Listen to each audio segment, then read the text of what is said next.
బాపట్ల జిల్లా వేమూరు నియోజకవర్గంలో సీఎం చంద్రబాబు పర్యటిస్తున్నారు. మీ భూమి మీ హక్కు కార్యక్రమంలో పాల్గొన్నారు. ఈ సందర్భంగా సూర్యపల్లి ప్రజావేదిక సభలో రైతులకు పట్టాదారు పాస్ పుస్తకాలను పంపిణీ చేశారు. సీఎం చంద్రబాబు మాట్లాడుతున్నారు. ఇప్పుడు లైవ్ చూద్దాం. మనుషులు మారిపోయారు. ఒకప్పుడు విలువలు ఉన్నాయి, అవి కూడా మాట్లాడతా. ఎందుకంటే ఇలాంటి చూస్తే చాలా బాధేస్తుంది.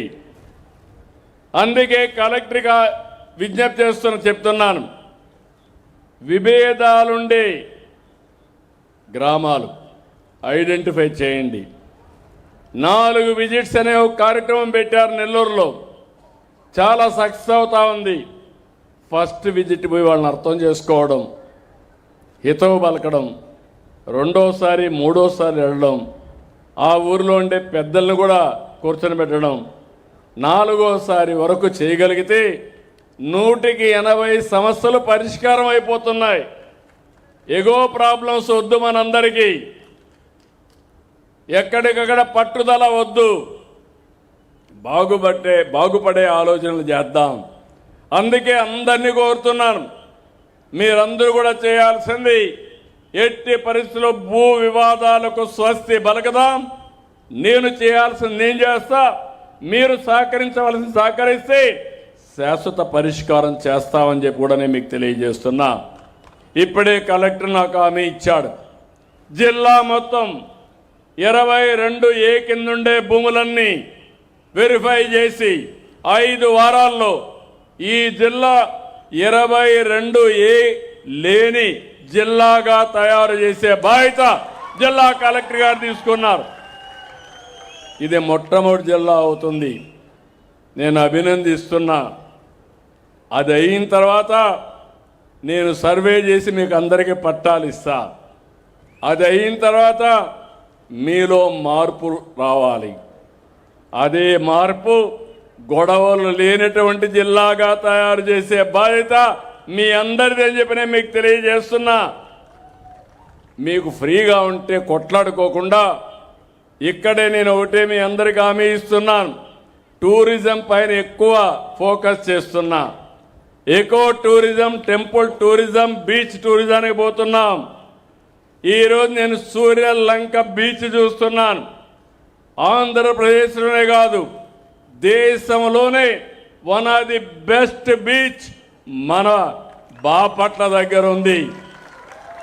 అందరూ గోవాకి వెళ్తున్నారు. రేపు మొత్తం ప్రపంచం అంతా సూర్యలంకకు వస్తుందని మరొక్కసారి మీ అందరికీ విజ్ఞప్తి చేస్తున్నా.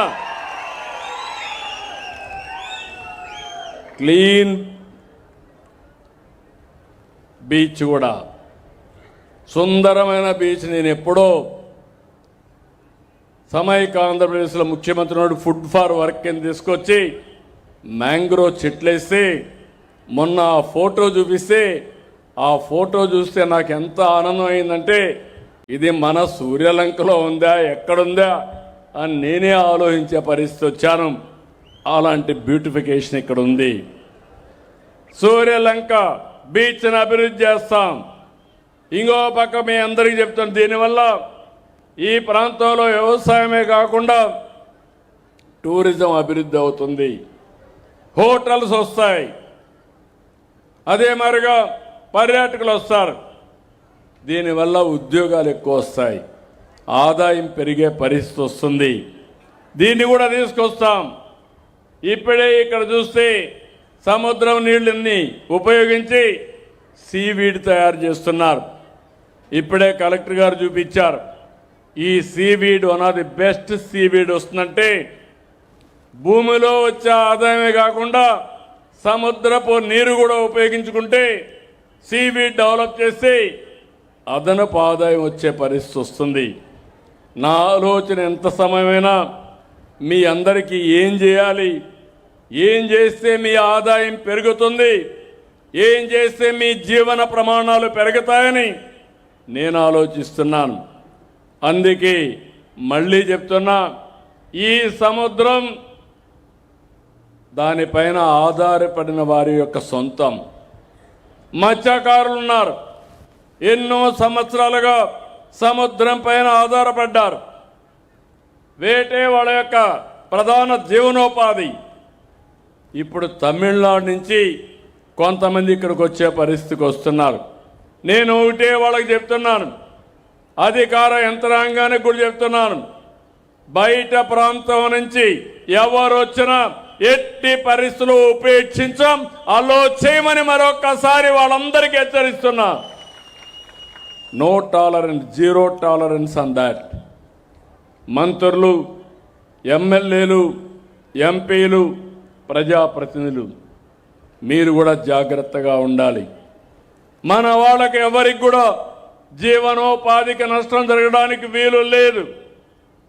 నేను ఒక పక్క సముద్రంలో ఉండే సంపదే కాకుండా సముద్రం పైన ఆధారపడి సీవీడ్ కూడా ఉపయోగించుకొని, టెక్నాలజీ ఉపయోగించుకొని ఇంకా అదనపు ఆదాయం చేయాలంటే కొంతమంది ఈ పరిస్థితికి వస్తున్నారు. ఎవరైతే మత్స్యకారులు ఉన్నారో వాళ్ళందరికీ విజ్ఞప్తి చేస్తున్నా, ఏదైతే ఇప్పుడుండే ప్రభుత్వం ఒక జీవో తీసుకొచ్చి చెరువుల్లో చేపలు పెంచుకోవడానికి కూడా రద్దు చేసే పరిస్థితికి వచ్చారు. అవి కూడా వాణిజ్యానికి పెంచారు. ఆ రోజు ఆ జీవో రద్దు చేశాం. ఇంకో పక్క ఏవైతే సముద్రంలో వేరే వాళ్ళు వస్తే బోట్లు పెట్టి వాళ్ళని నియంత్రణ చేయడానికి పెట్టే ఎస్కార్ట్ కానీ అక్కడి నుంచి పోలీసింగ్ కానీ అవి కూడా ధ్వంసం చేసే పరిస్థితికి వచ్చారు. నేను అందుకే చెప్పాను డిపార్ట్మెంట్కి, ఎన్ని బోట్లు కావాలని ఇస్తాం, దాంట్లో ఏమాత్రం రాజీ లేదు. ఒక్క బోటు కూడా బయట నుంచి ప్రాంతానికి వస్తే ఉపేక్షించేది లేదని మరొక్కసారి మీ అందరికీ హామీ ఇస్తున్నాను. ఇదే కాకుండా ఈరోజు మీరు ఒకసారి చూస్తే అమరావతి ఇప్పుడే చాలామంది మాట్లాడారు, అందరూ కూడా చెప్పారు. ఈరోజు ఈ ప్రభుత్వం, నేను అవి కూడా చెప్తాను మీకు, నేనేదో సంక్షేమ కార్యక్రమాలు ఇచ్చి చేతులు దుడుపుకోవడం లేదు. ఇంకో పక్క అభివృద్ధి చేసి అక్కడికి ఆగడం లేదు. ప్రతి ఒక్క వ్యక్తికి సంక్షేమం సుజావుగా అందుతుందా,